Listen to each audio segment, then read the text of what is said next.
Agora, com vocês, o próximo painel, cujo tema é Inteligência Artificial e Finanças no Brasil, Oportunidades e Tendências. Este painel propõe uma análise aprofundada do papel da inteligência artificial no setor financeiro brasileiro, destacando como o país pode se especializar na produção de soluções de IA voltadas para finanças. Serão discutidas as oportunidades que o Brasil possui, considerando avanços como o PIX, a digitalização bancária e o crescimento de fintechs brasileiras. Os convidados compartilharão suas experiências na aplicação de IA em finanças, abordando tendências, desafios e estratégias para fomentar o desenvolvimento da IA no país. Para essa conversa, temos o prazer de contar com 2 convidados.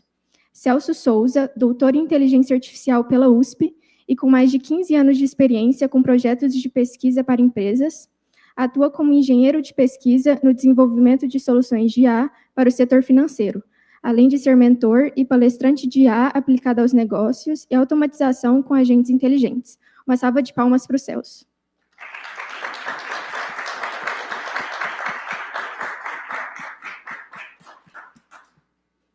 Nosso segundo convidado é o Humberto Brandão, sócio na AlphaBot e atua no desenvolvimento e manutenção de sistemas de inteligência artificial presentes em diversos setores e países ao redor do mundo, principalmente na área de investimento em alta frequência. Professor licenciado da Unifal-MG, com pós-doutorado na Brunel University London e na USP, possui doutorado, mestrado e graduação em computação pelo UFMG, UFPE e UFLA, respectivamente.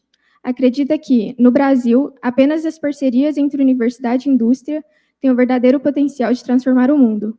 Uma salva de palmas para Humberto.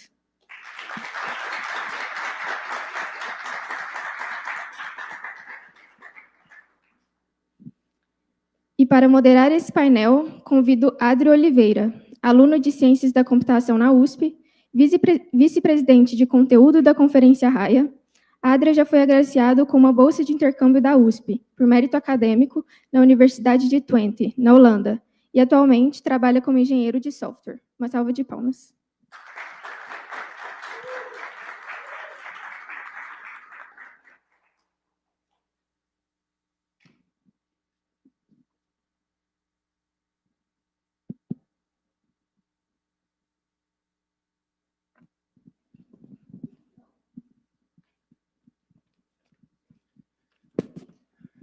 Muito bom dia, pessoal. Então, primeiro, eu quero agradecer aqui Celso e Humberto, presente aqui. É uma honra estar aqui com vocês. E, para começar, como vocês são caras que, assim, são majoritariamente da Fundação da Computação, formados em computação, e têm muita experiência nessa área de finanças, queria que vocês discorressem um pouco sobre como que vocês acham que o Brasil é esse país que tem tantos impulsos em finanças, destacando no setor financeiro nos últimos tempos, com as soluções do PIX, digitalização bancária, muito rápida. E queria saber, na visão de vocês, por que o Brasil tem conseguido essa utilização tão grande de computação na área das finanças e como usar esse impulso para crescer ainda mais e exportar mais essa tecnologia para continuar forte assim nessa área. Alô? Tá funcionando? Ah, sim. Bom, pessoal, às vezes dá a impressão que a área financeira começou a usar dados agora, né? Mas, por exemplo, eu fiz mestrado e doutorado aqui no ICMC mesmo, né? Mas o primeiro projeto que eu peguei no financeiro foi em 2009, então faz 16 anos, né? Então, eu tô ficando mais velho, né? Mas em 2009, naquela época lá, o pessoal lá do Banco do Brasil, né, que eu comecei a trabalhar, né, eles já tinham muita noção do dado, já tinha equipe de BI, já tinha um monte de outras coisas. Então, o setor financeiro não começou a usar os dados agora, né? Então, diferente de outras áreas, como agronegócio, por exemplo, os dados ali já estão na mão, né? Então, você só tem que saber como é que tu vai utilizar de forma adequada. A gente vai discutir outros problemas aí de sistemas legados e etc. Mas, como você já tem os dados prontos, já tem as pessoas que sabem manipular, né? Fica muito mais fácil de você criar ou ter novas ideias, criar novas soluções de IA para resolver esses problemas, né? Eu vou partir um pouco aqui para uma fala menos técnica, né? Eu acho que você perguntou sobre a diversidade relacionada ao Brasil e como que a gente chega em soluções tão interessantes. Puxando um pouco do que a Angélica e Paulo Vilas Boas eles falaram, creio eu que a nossa diversidade, por sermos um país continental, faz com que enxerguemos coisas que outros países têm grande dificuldade. Todos nós, cada um de nós aqui vem de uma realidade econômica diferente, uma região do país diferente, e tendo enfrentado diferentes problemas ao longo da vida. E antes de falar de pontos técnicos, né, eu acho que isso faz com que, quando cheguemos às universidades, temos uma capacidade muito interessante de enxergar aquilo que nos incomoda e, naturalmente, de maneira muito tranquila, diferentes empresas começam a nascer para atacar diferentes problemas. Obviamente, algumas acabam empresas falecendo aí, porque aquilo ali realmente não tinha demanda, mas muitas seguem, e soluções como essas que você falou acabam funcionando de maneira muito interessante, muito, do meu ponto de vista, relacionado à diversidade que temos no país. Tá, então vocês acreditam que o potencial que a gente já tem com a base de toda essa utilização da computação em finanças ainda vai crescer mais com a base e a gente consegue ainda aprimorar o que a gente tem hoje para exportar e virar tendências nessas questões de computação aplicada em finanças? Eu creio que isso já acontece, essa questão da exportação das nossas soluções financeiras, né? Eu trabalho com investimento quantitativo em alta frequência, não sei se vocês já ouviram falar. Quem aqui já ouviu falar em alta frequência, por favor? Não? Quem nunca ouviu? Boa. Bom que o pessoal está prestando atenção, hein? Bom, só falando rapidinho disso, assim, para falar sobre essa questão da exportação, investimento em alta frequência significa temos algoritmos muito mais rápidos que vocês podem imaginar, operando, analisando mercados do mundo inteiro, seja de criptomoedas, seja mercado tradicional, para que esses algoritmos tomem decisão e comprem e vendam coisas, ações, contratos futuros e coisas do tipo.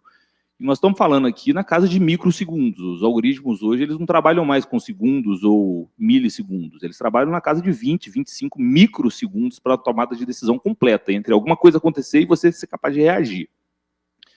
Soluções criadas no Brasil já têm sido aplicadas no exterior e muitas empresas já tentam comprar nossas soluções. Isso está relacionado a muita pesquisa em engenharia, que nós estamos falando aí de placas FPGA e como que esses algoritmos estão sendo colocados lá dentro, e também da inteligência que está ali dentro, né? Então, assim, dentro do meu contexto de atuação, que venho da pós-graduação, venho também aqui da USP, de outras universidades, e trabalho com pessoas dentro dessa diversidade que eu comentei anteriormente, essas soluções têm sido naturalmente exportadas de maneira muito natural. Não digo exportadas do ponto de vista de vender a tecnologia para o exterior, mas de serem aplicadas no exterior por empresas brasileiras, tá? Talvez vocês nunca tenham ouvido falar da AlphaBot, empresa que eu ajudei a fundar. Mas por quê? Somos uma empresa low profile, ninguém precisa saber da nossa existência, é interessante. Porque é uma empresa assim, que não emite nota fiscal, não tem cliente, ela simplesmente gira capital próprio. É interessante, né?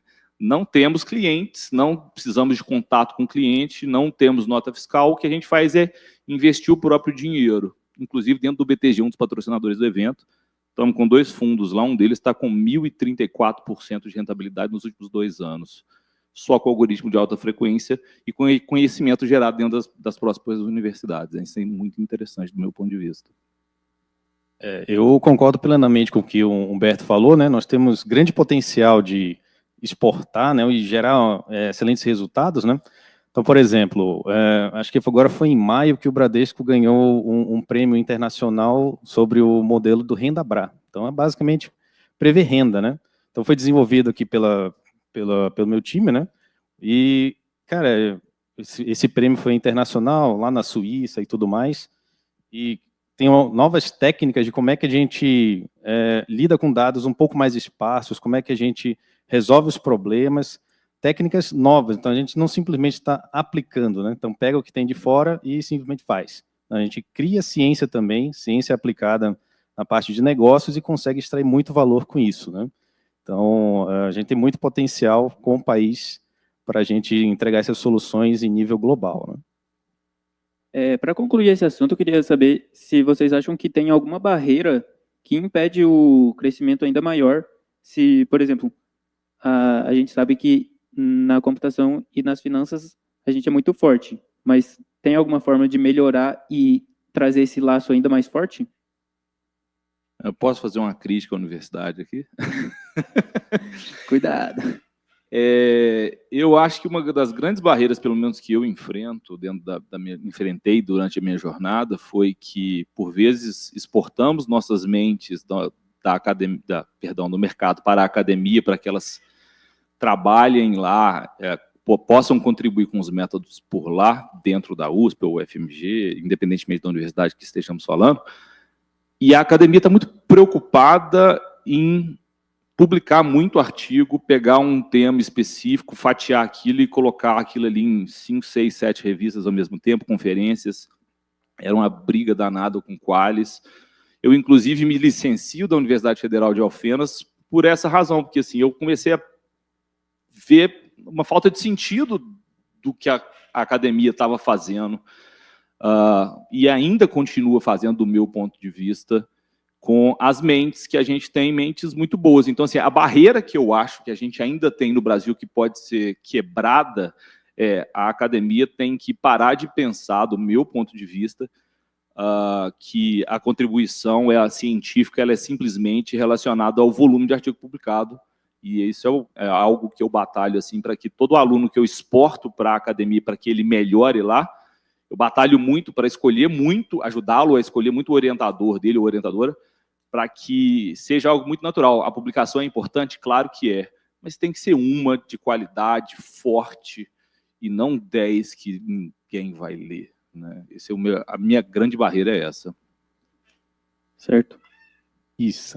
No nosso caso aqui, a grande barreira seria mais para encontrar pessoas mais qualificadas para gerar valor a partir de dados, né?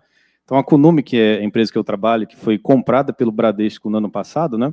É uma empresa que nasceu na UFMG, né? Federal de Minas Gerais, foi espalhando aí pelo Brasil todo, uma empresa puramente de pesquisa. Então, a gente pega a pesquisa da UFMG e de várias outras universidades e vai aplicando lá, né? Tem as parcerias do K-Labs, né? Que tem...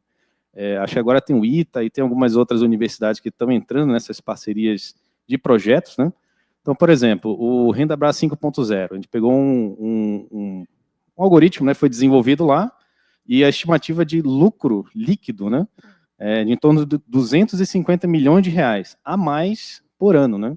Então, só para você ver o nível de impacto que a ciência consegue gerar, mas o perfil do profissional não pode ser 100% acadêmico, né? É como o Humberto falou, ele tem que entender a pesquisa científica, entender as lacunas, só que ele tem que ter uma orientação mais voltada para negócio. Como é que ele gera valor a partir do que ele está fazendo, né?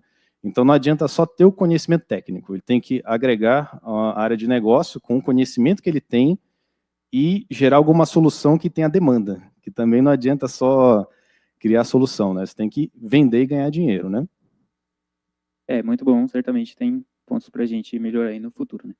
Agora, falando mais sobre questões técnicas, vocês poderiam compartilhar exemplos ou modelos de algoritmos já que vocês têm utilizado nos projetos financeiros? Vocês ainda veem bons resultados com modelos mais clássicos, como regressão ou decision tree, ou já estão abordagens como deep learning e aprendizado por reforço já estão ganhando espaço?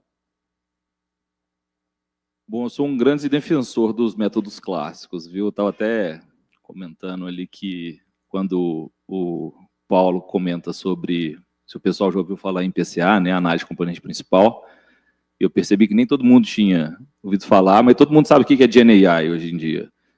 Então, assim, eu sou um grande defensor de métodos. Quanto mais simples for, mais interessante é para você colocar em produção, para você fazer uma primeira análise. E, obviamente, você vai tentando aumentar a complexidade da tua solução até que a tua validação comece a piorar ou o teu resultado em produção comece a piorar, né?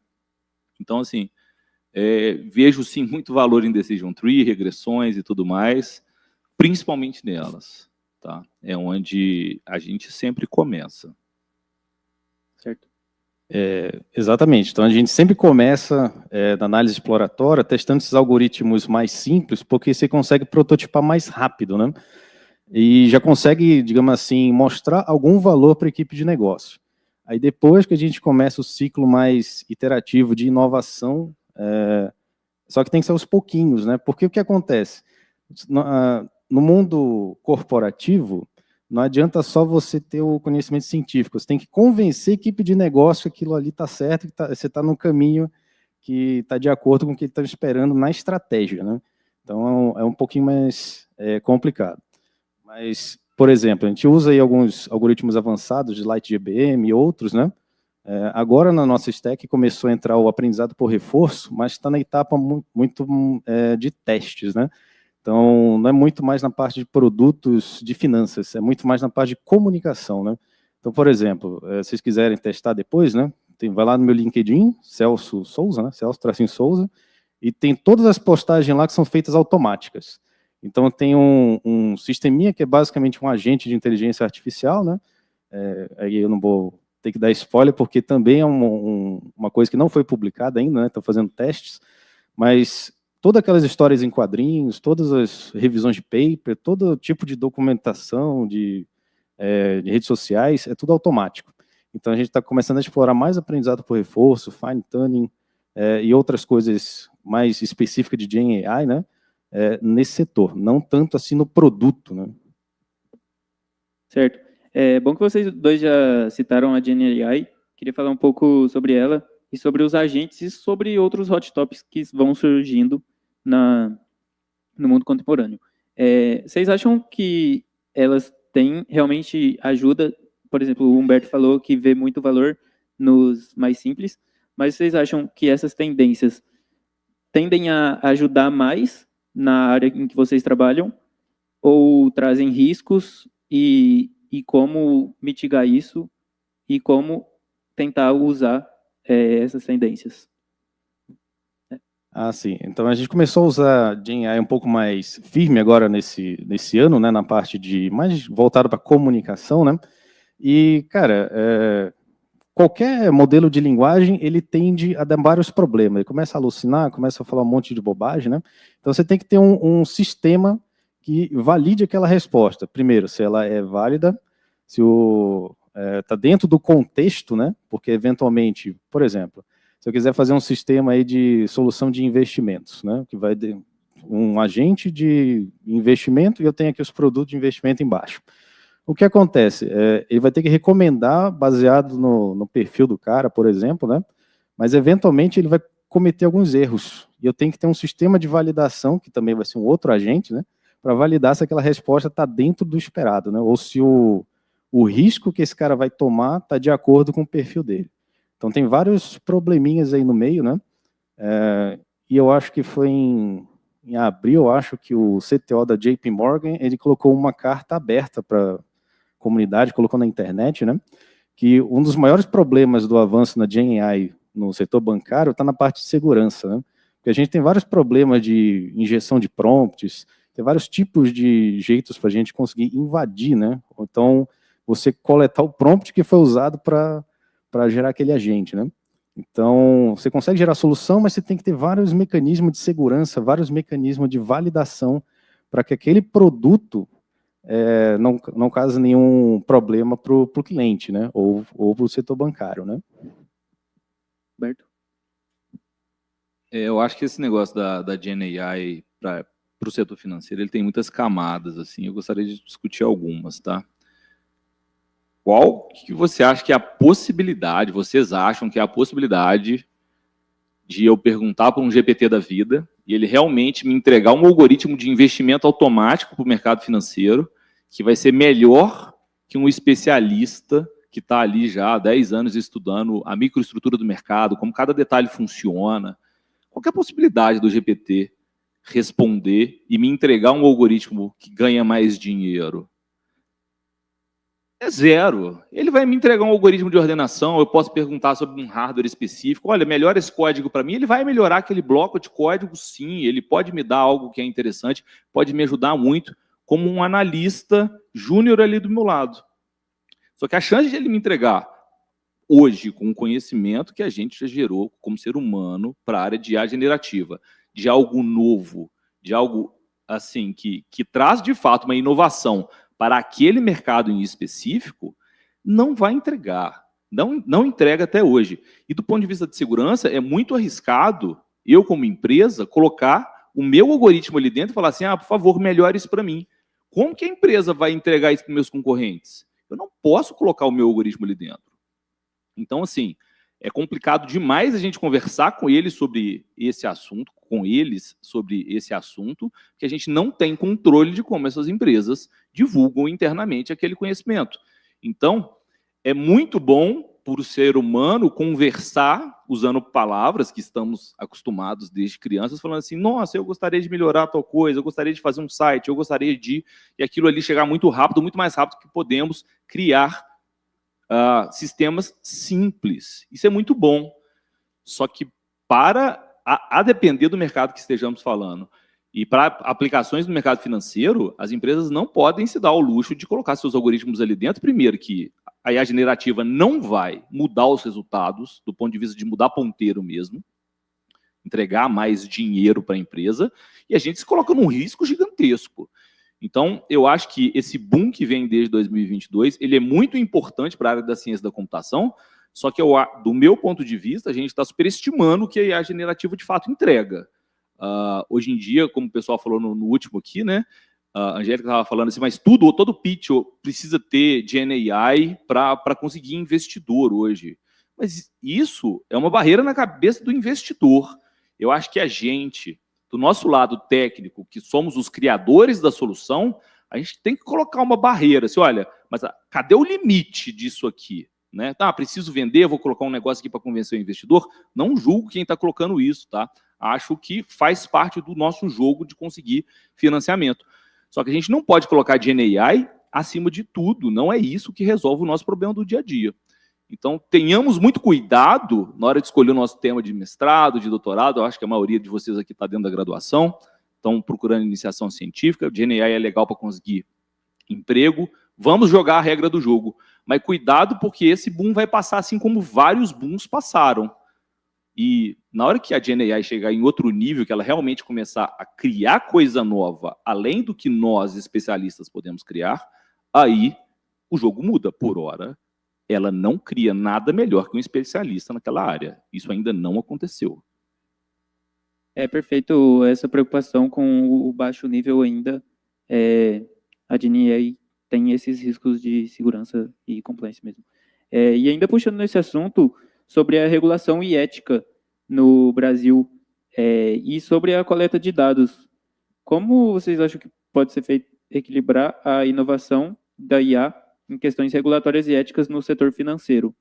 Há exemplos de boas práticas que poderiam ser adotadas no Brasil? Celso. Perdão. Eu, particularmente, não entendo muito dessa parte de regulamentação, né? Mas, basicamente, você tem que ter um mecanismo que, digamos assim, ele não vai gerar uma resposta muito fora do esperado, né? Então, você tem, como eu falei antes, tem que ter mecanismo de segurança, mecanismo de validação, de controle de risco, né? Porque, por exemplo, ele começa, eventualmente, a indicar investimentos muito específicos para um grupo de pessoas. Se começar a dar errado, tem que ter um jeito de voltar, né? Senão ele vai ficar um agente enviesado. E a gente tem alguns problemas aí na hora que a gente começa a colocar arquiteturas, né, de sistemas multi-agente, né? Tem aqueles MCP, tem vários frameworks do Crew AI e vários outros, né? Mas todos eles têm problema de segurança, tem problema de escalabilidade, né? Então, a gente não consegue simplesmente pegar aquilo ali e implantar no setor bancário, né? Então, a gente tem que ter um mecanismo a mais. E como é que a gente regulamenta isso, né? Do meu ponto de vista, ainda é um desafio, né? Roberto? Essa parte da ética, a gente tem que ficar sempre muito ligado. Assim. Eu acho que no início de carreira, a gente ainda não se blinda perante o que vai acontecer, porque algumas universidades têm a disciplina de ética, computadores e sociedade, outras não. E, ao longo do tempo, a gente vai percebendo o quão perigoso isso tudo é. GenAI hoje entrega, por exemplo, na minha área, quero criar um algoritmo de investimento que vai explorar tal ineficiência do mercado. Já aconteceu de liderado meu me mostrar, olha só o que ele está pedindo para eu fazer. GenAI estava sugerindo que, com a capacidade de processamento que temos, com a velocidade que temos de colocar informação no mercado B3, que a gente compra ações aqui no Brasil, opções e contratos futuros. GenAI estava sugerindo que inundássemos o mercado com ordens que não seriam executadas, que não tinham intenção a preços muito... Pensa bem, você quer comprar um Bitcoin a 1 centavo e quer vender a $1 bilhão. Nenhuma das tuas ofertas vai ser executada, mas ela vai entrar no mercado. Uma vez que ela entra no mercado, todo mundo que está ouvindo o mercado, sejam pessoas, sejam algoritmos que está olhando aquilo ali, ela precisa receber aquela informação. Só que se você for capaz de colocar 1 milhão de ofertas por segundo, 1 bilhão de ofertas por segundo, o que acontece? Você começa a detonar o buffer de todo mundo. O exchange pode ser capaz de processar aquilo.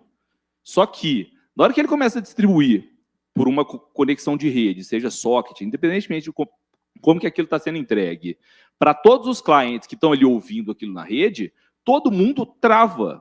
E a partir do momento que todo mundo trava, só você enxerga o mercado, porque você é capaz de ignorar todas as ordens falsas que você mesmo colocou. Então, o GenAI estava sugerindo algo extremamente antiético para faça com que todo mundo literalmente fique cego no mercado, ninguém mais consegue enxergar e só você opera. Então, a depender da maturidade ética da pessoa que está ali tentando utilizar a IA generativa, a pessoa fala assim, nossa, que legal, vai funcionar, vou fazer muito dinheiro com isso. No Brasil, isso é crime. A CVM vai acionar e a Polícia Federal vai bater na tua porta às 5 horas da manhã. Então, assim, tenhamos muito cuidado. Nós não podemos prejudicar outras pessoas com soluções que a generativa tira de algum lugar. Ela não inventou aquilo. Isso é uma técnica conhecida e que dá cadeia. Só que ela sugere porque aquilo ali funciona. Tá? Então, essa questão da moral e da ética tem que ser muito levada a sério. Certo, claro. Muito obrigado. Agora, Celso, você trabalha com aplicação de IA em instituições financeiras, e aqui tem vários alunos de graduação, pós-graduação. Queria saber um pouco mais do background. Vocês já falaram da Alphabot, do Bradesco. Como que é o dia a dia e como você chegou nessa área de finanças na computação? Você é majoritariamente da computação, mas da onde você viu esse gap para você entrar e se especializar? Minha carreira começou há muitos anos atrás, né? Então, eu tinha uma consultoria, eu abri uma consultoria de ciência de dados, então fiquei de 2009, sei lá, até 2016, mais ou menos, né? Então, estava no 3º ano da graduação, lá na Federal de São Paulo, falei, vou abrir uma empresa de ciência de dados e vou começar a fazer projetos, né? E o primeiro projeto que eu peguei foi no Banco do Brasil, né? E daí comecei a fazer vários projetos em várias instituições financeiras, desde crédito, um pouquinho de investimento, auditoria fiscal, auditoria de contas, um pouquinho de economia. Então, tem uma visão geral de como é que funciona o todo, né? E, ao mesmo tempo, né? Então, fui fazer o mestrado e doutorado aqui no ICMC. Só que, assim, a minha pesquisa era muito mais voltada para Marketing Analytics. Então, toda essa parte, assim, de conteúdo, a parte de redes sociais, a parte de indexação em Google, toda a parte de modelagem em grafos é o que eu estudei aqui, né? Então, aí estou aplicando isso daí agora, trazendo isso daí para o setor financeiro, para a gente fazer a parte de memória de longo prazo para agentes, né? Então, trazer toda essa parte de memória em grafos, para a gente criar uma estratégia mais inteligente, justamente para que os agentes não comecem a viajar na maionese, né? Começar a inventar, tipo, que tipo de ação de investimento que vai fazer. Se não tiver na memória de longo prazo, não tiver um mecanismo de segurança para dar uma trava ali, ele não vai executar. Então, é isso que a gente está trazendo. Então, está pegando a pesquisa científica de modelagem em grafos, né, e trazendo para a memória de longo prazo para começar esse mecanismo aí de segurança para barrar algumas estratégias que podem não ser adequadas para investimento ou para setor de crédito, né? E qual que era a próxima? Esqueci. Bom, acho que é isso aí mesmo. Do dia a dia, né? O Isso, dia a dia foi atual, assim, né? Então, basicamente, o dia a dia atual é passar um pouco nervoso, né? Porque tem um monte de problema nos dados ainda, né? Então, está lá disponível, tem muitos sistemas legados, né? Então, por exemplo, alguns sistemas do Bradesco são da década de 60, por exemplo, né? Então, é tudo remendado, né? Então, ao longo do tempo, o pessoal foi remendando, a gente consegue utilizar, mas ainda assim precisaria de um refino mais especializado para tornar aquilo ali a matéria-prima para os agentes, né? E é basicamente isso que eu faço no dia a dia, né? E as estratégias de comunicação, né? Então, por exemplo, uma das estratégias que a gente faz é no ranqueamento no Google, né? Então, tem um site de teste, né, que eu faço, que é o celsosouza.com.br, né? Que também ele é todo automático. Então, a gente tem um sistema agêntico, né? Que vai montando toda a estratégia de conteúdo ali específico relacionado à inteligência artificial, já com processo de funil de venda, já com tudinho pronto, e ele começa a ranquear nessas áreas, né? Então, só para deixar claro, né? Se você não tiver muita habilidade e achar que um agente é basicamente você colocar um prompt, dificilmente você vai gerar um resultado bom. O que interessa mesmo é como você vai orquestrar esses agentes e como é que você vai fazer a validação deles para garantir a qualidade do resultado, né? Então, o sistema com um agente só provavelmente não vai gerar o resultado adequado, né? Você tem que ter uma arquitetura especializada e que gere o melhor resultado possível e com segurança também, né? Boa, obrigado. Agora, Humberto, você também fala, você tem algoritmos de inteligência artificial aplicada à finança quantitativa e high frequency. Queria saber de você como que é os dados que você consome também, e como que é o dia a dia. E se você quiser falar, você gosta muito de falar sobre a academia e o mercado, que é a visão que você tem para o futuro? Bom, começando pelos dados e pelo dia a dia, assim, né? A gente lida com dados muito bem estruturados, que são ofertas enviadas para os mercados financeiros mundo afora. Então, eu acho que a parte de dados, o grande desafio nosso é processar aquilo ali o mais rápido possível, assim. E eu acho que não tem muito mistério, é muito difícil de ser feito, mas mistério acadêmico não existe, assim. Existe muita moda, agora apareceu uma linguagem nova. E sobre infraestrutura e... Infraestrutura é algo interessante, assim, não sei se vocês têm conhecimento, mas, por exemplo, no Brasil, na B3, a Bolsa nossa aqui, a infraestrutura dela você pode operar da tua casa, ligando um home broker, pelo seu celular, isso é chamado de DMA1, você tem mais 2 camadas, até o BTG fornece essas camadas intermediárias, e até a última camada, que é o DMA4. O que significa DMA4? Você está do lado do servidor de negociação da Bolsa. Então, o teu algoritmo fica lá, a tua máquina física fica lá. O negócio é tão levado a sério, vamos supor que o galpão é desse tamanho aqui desse auditório, que se o servidor estiver aqui do meu lado e o meu computador estiver aqui, se o seu computador estiver no fundo da sala, o tamanho da nossa fibra ótica é igual. Tamanha é a concorrência, porque a distância na velocidade da luz vai dar uma diferença em nanosegundos. Então, obviamente, o galpão é gigantesco, só que o pessoal enrola a fibra ótica para não... A gente está rindo, mas é sério. Se você tiver uma fibra ótica maior do que a do outro, aquilo ali te prejudica de maneira, assim, muito... Vai fazer um estrago no resultado do teu algoritmo. Então, infraestrutura no Brasil, hoje a gente tem essa estrutura, é chamada de colocation, você entra em contato com a corretora, negocia com ela, ela te fornece um rack, uma máquina dentro do rack, isso é tranquilo. E a partir dali é com você. Você recebe o dado e tem que processar esse dado estruturado aí o mais rápido que você consiga. E é até muito interessante não ter algoritmos super complexos para retornar a informação para o mercado, porque se você demora demais para processar aquilo, então o retreinamento de algo de inteligência artificial durante o dia é um problema danado. Mas assim, é um contexto muito específico para o investimento de alta frequência, né? Precisamos ser muito rápidos. Show. Bom, nosso tempo está acabando. Você tem alguma coisa para falar sobre a comunicação entre o mercado de trabalho e a academia? Eu sei que você já falou, mas você apontar algumas coisas assim de solução e tudo. Sim. Eu já orientei e co-orientei alguns alunos de pós-graduação, tanto aqui no ICMC como no DCC da UFMG, e esse contato entre academia e mercado ele é fundamental, porque eu percebo lendo artigos que, muitos artigos que a gente que está no mercado consome, a gente dá uma lida assim, nas primeiras páginas e fala assim, o que esse povo está arrumando? Eles estão viajando, isso não existe. Esse problema que eles estão tentando, que eles estão relatando que existe, ou ele já foi solucionado ou ele nunca existiu.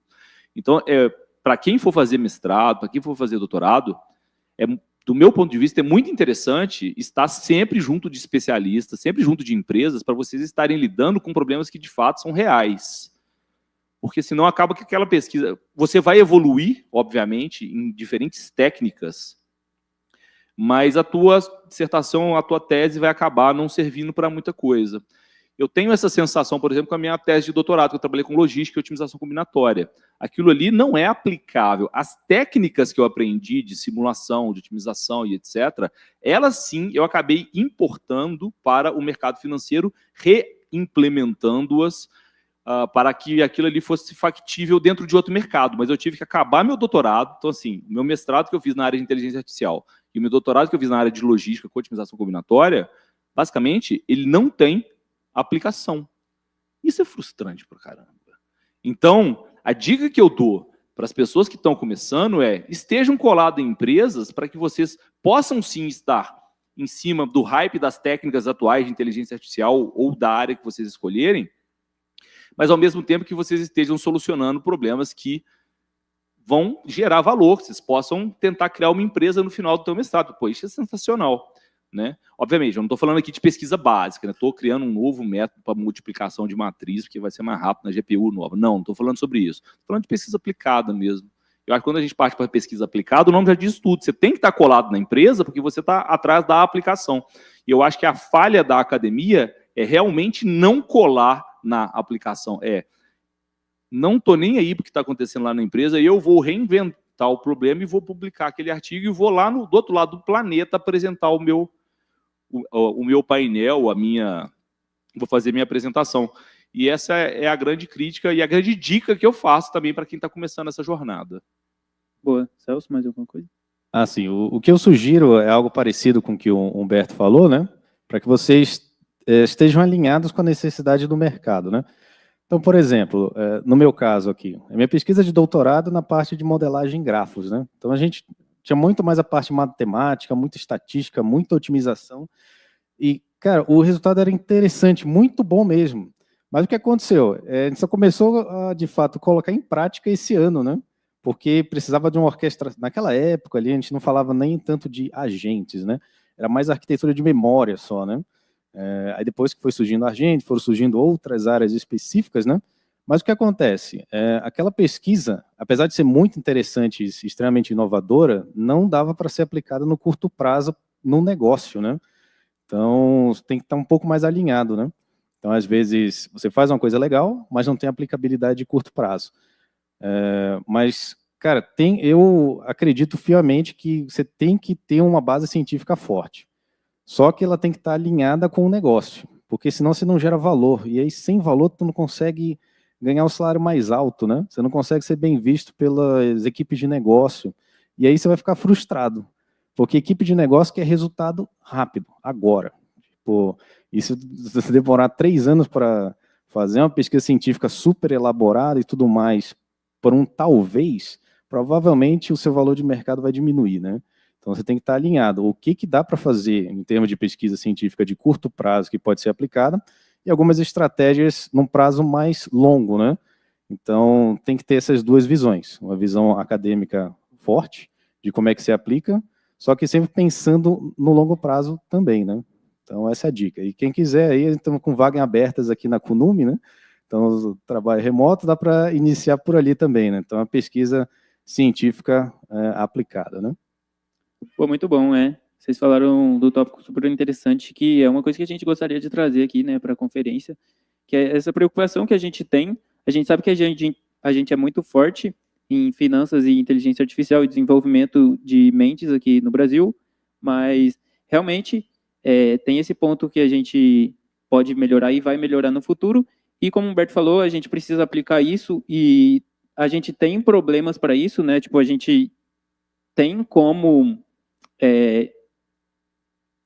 procurar campos para aplicar essas novas coisas que a gente pode produzir com computação. E como é feito, né, claramente, na digitalização de finanças, por exemplo, que é um campo que a gente é forte. Então, eu queria agradecer muito o papo aqui com vocês, mas agora vou abrir para perguntas. Caso alguém tenha uma pergunta aí, falar o nome e a pergunta. Então, é isso aí.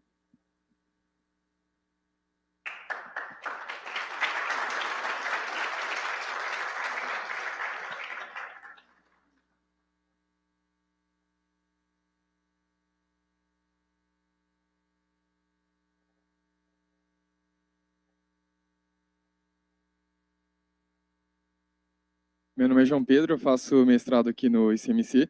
E Humberto falou sobre modelos simples, como que, em geral, eles, principalmente nesse contexto, tendem a ter um desempenho melhor pelo tempo de execução e tudo. Eu queria saber se, no mercado financeiro, se tem uma preocupação também com explicabilidade, que é uma tendência, assim, talvez em medicina e áreas nesse sentido, que a gente precisa entender o resultado do modelo e não só ter um desempenho ali. E queria saber se isso se tem alguma coisa, se você conhece alguma coisa no mercado financeiro também, explorando esses modelos explicáveis, que em geral, né, são os modelos tradicionais, já que, sei lá, GenAI às vezes é um modelo super complexo, mas que é caixa preta e que você não consegue saber porque ele está funcionando e tem menos controle, né? Então, seria isso. Obrigado. Bom, a tua pergunta é muito boa, assim. Eu acho que para o mercado sempre não importa a explicabilidade, tá? E tem que dar dinheiro. Vamos ser sinceros aqui. A primeira coisa que eu preciso falar, tem que dar dinheiro. Entretanto, a explicabilidade do input, qual que é o racional em cima do input daquilo que você está colocando para a tua técnica, independentemente se é uma regressão logística, se é uma rede neural profunda, aí não importa. Esse racional, sim, é muito levado a sério. Eu nunca vi algo que não fosse racional que desse resultado lá na ponta. Quando dá, chama overfitting. Tá? E então, reforçando aí o começo da resposta, tem que dar dinheiro. Não, a explicabilidade vai para o espaço. Eu já penso o contrário, né? A explicabilidade é o que traz a segurança na tomada de decisão, né? Você vai decidir por que aconteceu alguma coisa. O que acontece? Pensa como se fosse uma pequena empresa. O cara vai lá, ele é sozinho, ele é um MEI, então tudo depende dele, vai ter que tomar decisão, vai ter que vender e etc. Né? Mas conforme você vai estruturando um negócio, você depender 100% do seu feeling para garantir aí o salário de todo mundo, é um erro absurdo, né? Então, conforme você vai crescendo no negócio e ganhando estrutura, você precisa ter mecanismo de validação, então precisa ter a explicabilidade do porquê que você tomou aquela decisão, por que aquela decisão tem um risco mais baixo, né? Então, que pode levar o negócio na direção certa do ponto de vista mais estratégico, né? Então, no nosso caso ali no time da Kunume, né, e com o Bradesco, né, o foco mesmo é a explicabilidade. Eu tenho que ter garantia estatística, né, de que aquilo ali vai me gerar lucro de forma mais confiável, né? Então, o feeling ele é meio deixado de lado. A estatística entra no lugar para tomar decisão, né? Auxiliar a tomada de decisão. Né? Alô, bom dia. Primeiramente, agradecer aí Humberto, Celso, pela exposição das ideias. E eu queria perguntar para o meu conterrâneo da terra do pão de queijo. Primeiro, assim, tenho muitas dúvidas sobre o que você falou, mas eu vou tentar fechar em duas principais. Se você, com seus hedge funds que você falou que tem, com o BTG, você foca mais numa análise fundamentalista, pega alguns indicadores, faz algum aprendizado de máquina e tenta prever, ou é uma análise puramente técnica, análise de gráfico e tal? E como que é a sua ideia com quantitativo, né, quantdev e tal, como que entra contraposto com, por exemplo, o Warren Buffett, que é um dos maiores investidores da história, com a sua Berkshire, que é a empresa de investimento, que a ideia principal dele é buy and hold, né, que basicamente você compra e deixa. Como que essa diferença de ideias, como que você poderia defender a sua ideia, sendo que um dos maiores investidores diz basicamente o contrário? A tua pergunta é muito boa, assim, e eu acho que ele pegou uma fase que a gente não sabe se ela vai perdurar ao longo dos séculos, né, do buy and hold. O buy and hold as empresas sempre vão ganhar, elas vão sempre expandir, até que ponto, né? E o nosso investimento, ele é todo day trade. Day trade, basicamente, a gente tem pesquisas até que da FGV no Brasil mostrando assim, day trade não dá dinheiro, day trade dá prejuízo, somente 3% das pessoas ganham dinheiro fazendo day trade no Brasil. Isso é muito importante todo mundo saber. Só que a gente não está falando de pessoas fazendo day trading, são algoritmos fazendo day trading. Então a gente não carrega igual buy and hold, que você está citando o investidor, de que ele compra agora, para quem não conhece a técnica, e vai vender daqui a alguns anos, daqui a algumas décadas. A gente não carrega a posição. Se eu comprei agora, eu vou vender daqui a alguns milissegundos, alguns segundos estourando, tá? Porque a gente está lidando com distorções, microdistorções da eficiência do mercado. Então, ele está explorando outro tipo de oportunidade do mercado. Ele está fazendo uma análise fundamentalista em cima da saúde daquela empresa, por exemplo, do Bradesco, do Banco do Brasil e etc. Ele falou, olha, vale a pena colocar dinheiro aqui. A gente não quer saber no que a gente está investindo. Não importa qual que é o nome, se é da Apple, se é do Bradesco, se é da China. Importa existe algum deslocamento está falando que aquilo ali está ineficiente, se aquilo ali está ineficiente, eu tenho uma janela, um gap temporal muito curto, muito pequenininho, para entrar e executar uma operação ali, e eu vou sair segundos depois, milissegundos depois, com um ganho muito pequeno, muito, na casa de centavos. Só que eu vou fazer isso bilhões de vezes por dia. Então, são investimentos totalmente diferentes, totalmente distintos.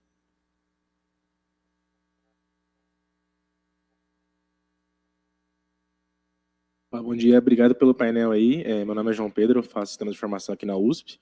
E eu queria fazer uma pergunta mais para o Celso, ele comentou mais sobre o uso de agentes ali nesse loop mais para produto, né? Você começar a criar produtos de investimento ali, usando IA, e aí o agente ajudar na hora do posicionamento do cliente, enfim.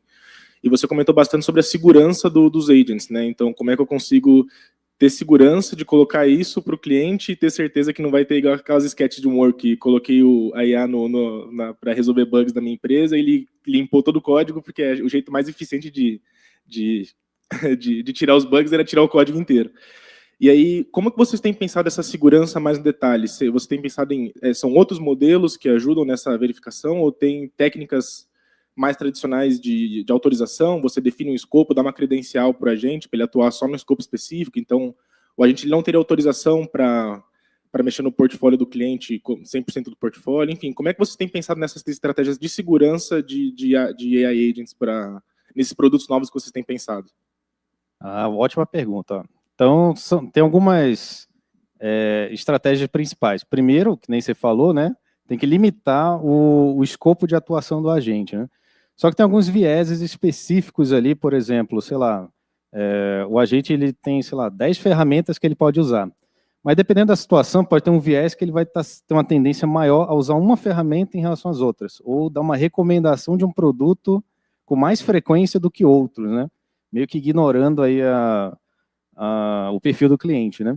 Então, você tem que ter um agente que a gente chama um LLM Judge, né, que é um juiz LLM, ou algum outro tipo de arquitetura de validação, né, para verificar esses problemas. E tem que ter também um agente que vai armazenando na memória todas as ocorrências, né?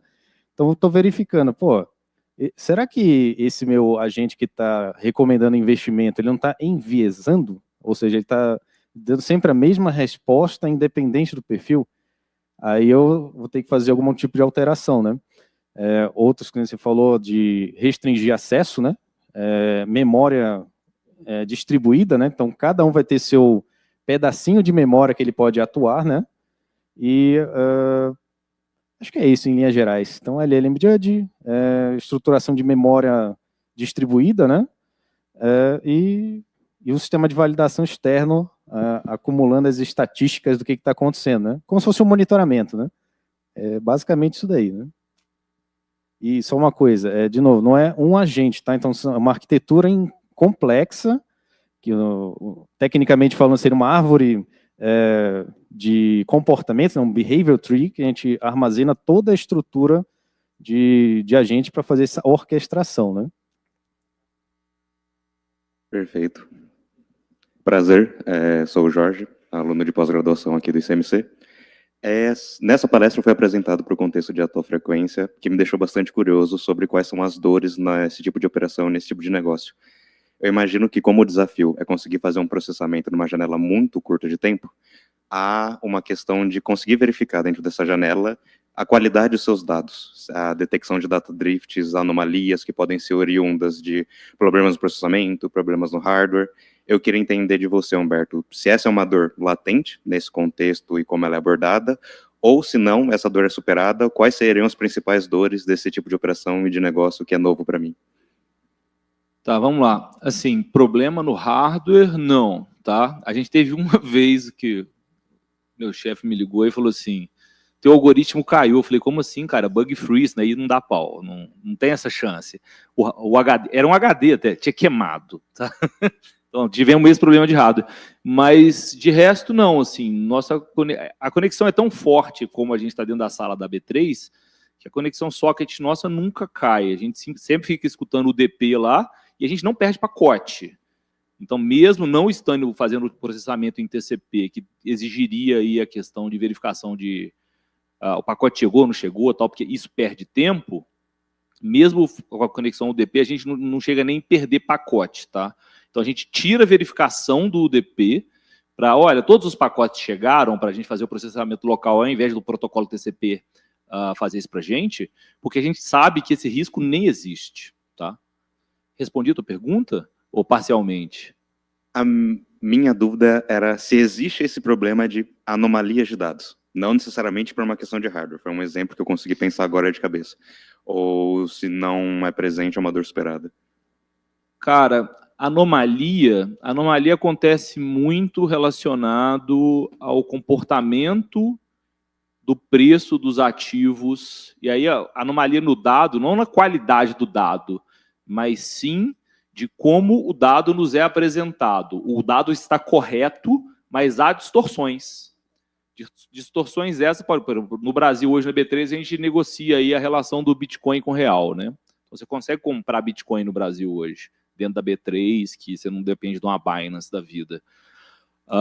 E a anomalia acontece na hora que você tem uma distorção de preço. Por que a relação do real com o dólar, aí você tem um ratio ali, e a relação do dólar com o Bitcoin está num patamar X e no Brasil esse valor despencou ou disparou? Uma das duas vai disparar ou despencar. Então, basicamente, você faz uma operação que é chamada long and short. Tá? Você pode verificar isso através de estatística ou arbitragem aí. Aí você usa técnicas estatísticas de... Tem gente que faz análise de correlação e tem co-integração, que é muito mais forte. São técnicas clássicas para o ativo ele perdeu com a integração. Uma vez que ele perdeu com a integração, você vende uma, compra a outra, de alguns milissegundos, você vai fazer a operação contrária. Em uma delas você ganha, no outro você fica 0 a 0 e na soma você ganha metade. Vamos falar assim, você gasta só com a taxa. Então, a anomalia no dado, há essas pequenas distorções e os algoritmos, na verdade, eles facilitam a vida para o investidor comum, porque ele faz com que todos os mercados comecem a funcionar de maneira muito eficiente. Imagine que no mercado americano o preço do Bitcoin começa a disparar e no Brasil começa a despencar. Mas por quê? Aí você quer vender aqui e você vai ganhar menos por causa disso, então os algoritmos acabam fechando esse gap dessas anomalias de distorção de preço, elas começam a se reduzir porque os algoritmos estão ali o tempo todo caçando esses centavos e deixando os mercados eficientes para o investidor comum. Respondi? Beleza, muito obrigado. Acho que acabou o nosso tempo, né? Mas agradecer bastante aqui, Celso e Humberto.